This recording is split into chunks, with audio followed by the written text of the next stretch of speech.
बघत पुढची बातमी मराठा समाजाच्या तरुणींबद्दल नवनाथ वाघमारेंनी संतापजनक विधान केलेले आहे। ओबीसी मंत्र्यांची गोंडस मुलं आणि पैसा पाहून मराठा मुली त्यांच्या घरात घुसतात असं संतापजनक विधान वाघमारेंनी केलंय। नवनाथ वाघमारेंच्या धक्कादायक विधानानं आता नवा वाद पेटण्याची शक्यता आहे। नवनाथ वाघमारेंना नेमकं म्हणायचंय तरी काय असा सवाल या निमित्तानं उपस्थित केला जातोय। ओबीसी मंत्र्यांची मुलं गोंडस आणि पैसा पाहून मराठा मुली त्यांच्या घरात घुसतात असं एक संतापजनक विधान वाघमारेंनी केलंय।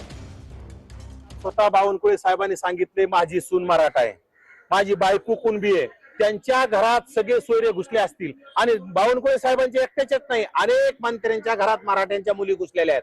म्हणजे ओबीसींच्या मंत्र्यांचे गोंडस मुलं दिसले, ओबीसींच्या मंत्र्याचे सुंदर मुलं दिसले आणि पैसा दिसला की मराठ्यांच्या मुली ओबीसींच्या घरात घुसल्यात। आणि मग जर मराठ्यांच्या मुलीच्या ऐकून जर हे मंत्री जर ओबीसींचा वाटोळा करत असत तर त्यांनी समोर येऊन सांगावं की आम्हाला ओबीसींशी घेणं देणं नाही।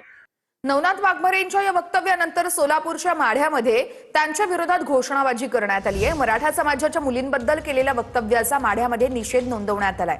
नवनाथ वाघमारेंवरती गुन्हा दाखल करण्यासाठी मराठा समाज आक्रमक झालेला आहे आणि या ठिकाणी आंदोलन करण्यात आलंय।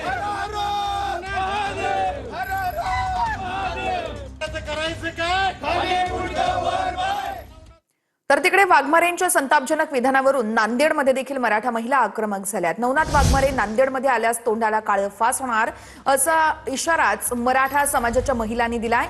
नवनाथ वाघमारेंविरोधात नांदेडमध्ये सकल मराठा समाजाकडून मोर्चा काढण्यात आलाय। दरम्यान ओबीसी मंत्र्यांची गोंडस मुलं आणि पैसा पाहून मराठा मुली त्यांच्या घरात घुसतात असं वक्तव्य वाघमारेंनी केलं होतं।